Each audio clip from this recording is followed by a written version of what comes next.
This is an anvil, but you knew that. Got it off of Amazon.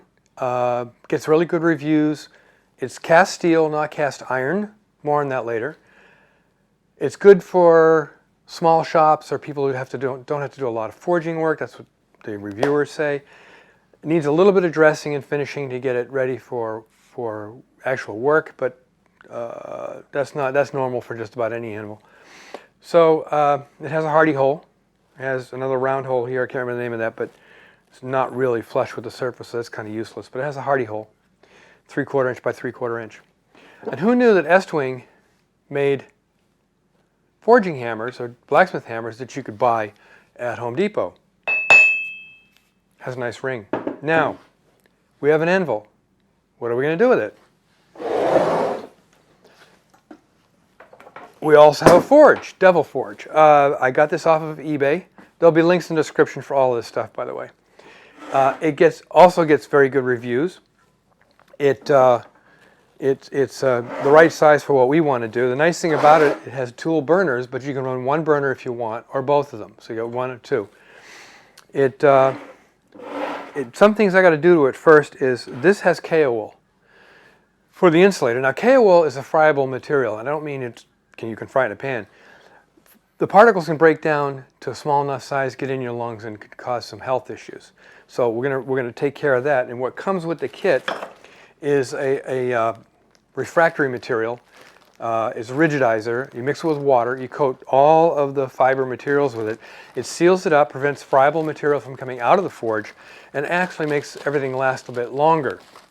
They also give you a little spare bit of wool for stuffing in around the burners so you don't get any flame coming up.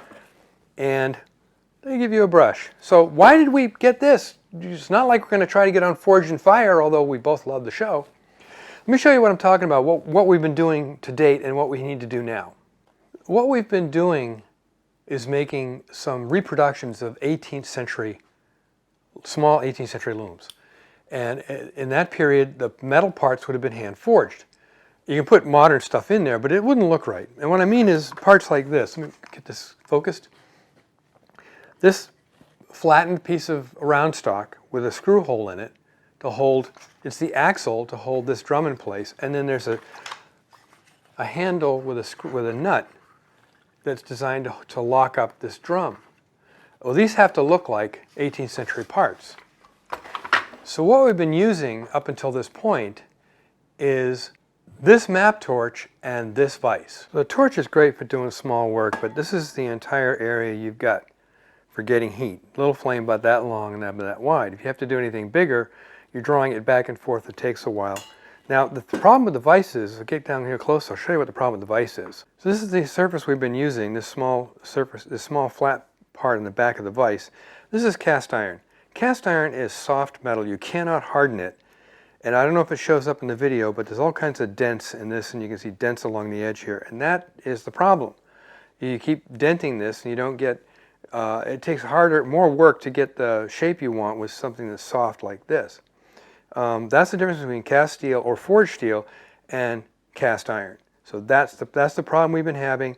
We have fixed that problem with a new tool in the shop. So there you have it, new tool for the shop, forging an anvil. I'll put the anvil on a stand and put this right next to it so it's easier to get to and have a small footprint. New tools for the shop. Always love to have new tools. So we're basically putting more stuff in this tiny little garage. Hopefully one day we'll have a bigger shop. Anyhow, until next time, thanks for watching.